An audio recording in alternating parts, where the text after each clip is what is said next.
deuxième chapitre focalise sur la thématique de la politique RH comme élément de développement social et équitable. Il explore les politiques de gestion des ressources humaines axées sur l'équité sociale, l'inclusion et le développement des individus dans l'organisation. Il met en lumière les pratiques stratégiques qui favorisent un environnement de travail juste et diversifié, tout en contribuant au bien-être des employés et à la responsabilité sociale des entreprises.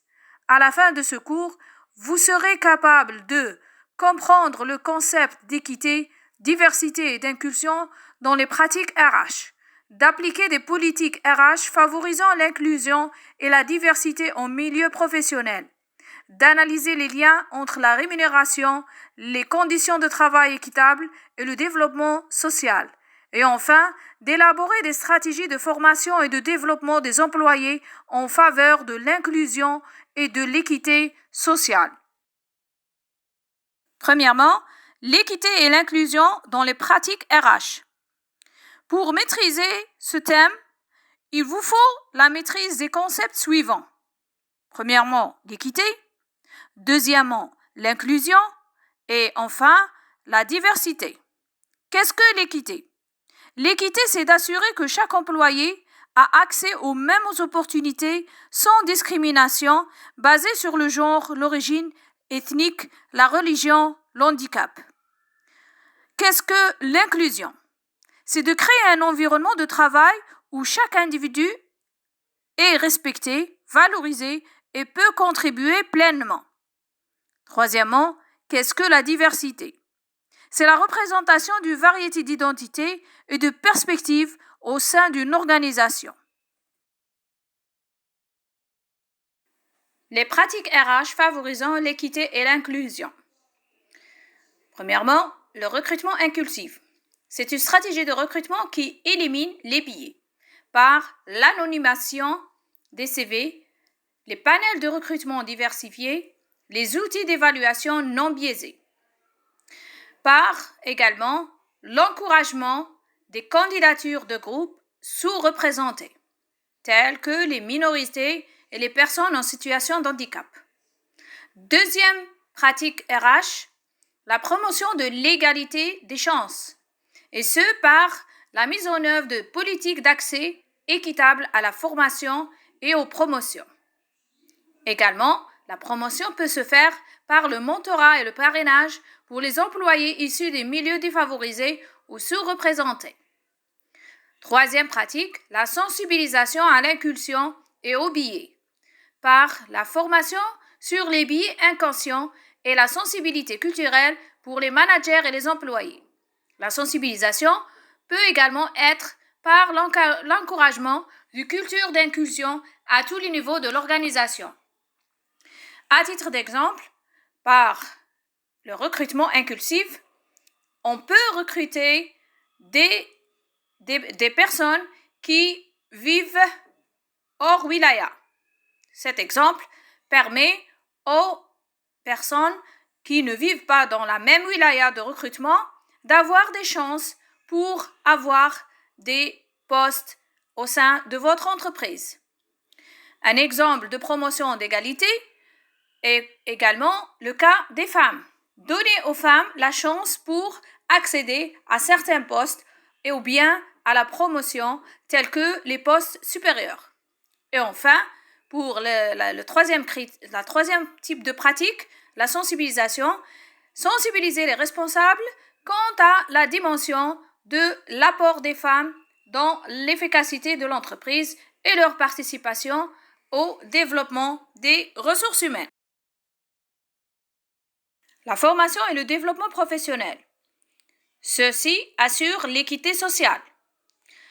Il se fait par le biais de, premièrement, l'accès équitable à la formation.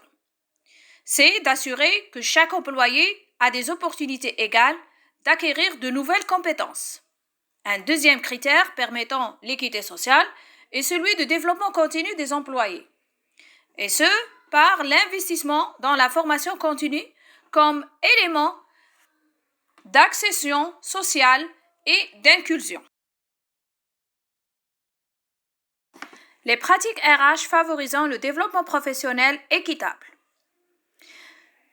Ces pratiques peuvent être les suivantes.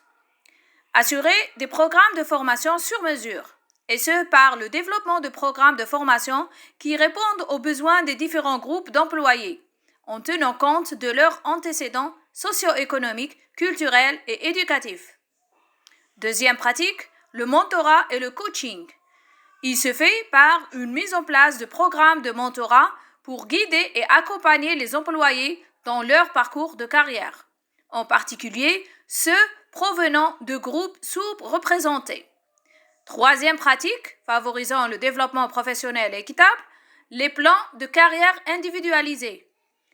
Ce critère se fait par l'élaboration de parcours de carrière adaptés à chaque employé en fonction de ses compétences et aspirations, pour favoriser la mobilité sociale au sein d'une organisation. Rétribution et équité salariale. L'équité salariale, c'est d'assurer une rémunération égale pour un travail de valeur égale, indépendamment du genre, de l'origine ethnique ou d'autres caractéristiques personnelles. C'est une pratique salariale responsable de réduire les écarts de salaire injustifiés au sein des organisations. Pratiques RH pour garantir l'équité salariale. 1. L'audit salarial. C'est la réalisation d'audits salariaux réguliers pour identifier et corriger les écarts de rémunération entre les groupes de salariés. Deuxième pratique, la transparence dans les salaires. C'est de promouvoir la transparence salariale pour réduire les inégalités et augmenter la confiance des employés dans les processus RH. Troisième pratique, favorisant l'équité salariale, les politiques de rémunération justes. Il s'agit de définir des grilles salariales équitables et basées sur des critères objectifs. Par exemple, l'expérience, les compétences et les responsabilités, en prenant en compte les besoins de chaque employé. Stratégie RH et responsabilité sociétale des entreprises, RSE. Donc, il est important de comprendre quel est le rôle des RH dans la conception d'une stratégie de responsabilité sociétale des entreprises. Elle s'opère par deux critères. Premièrement, les RH sont vus comme moteurs de la RSE, car l'intégration de la dimension sociale dans les pratiques RH a pour objet de promouvoir les conditions de travail justes et durables.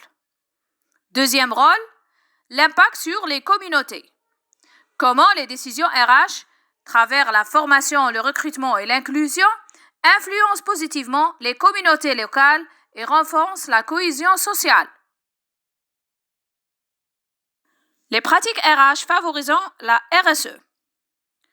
Également, l'emploi inclusif et durable peut constituer une bonne pratique favorisant la RSE, et ce par la mise en place des politiques de recrutement favorisant les populations marginalisées ou les jeunes sans emploi. Deuxième pratique, l'engagement social des employés. Il s'agit d'encourager les initiatives d'engagement communautaire comme le bénévolat d'entreprise ou le soutien à des projets locaux. Je vous invite, à la fin de ce cours, de visiter la plateforme pour répondre aux quiz et faire les travaux demandés. Merci.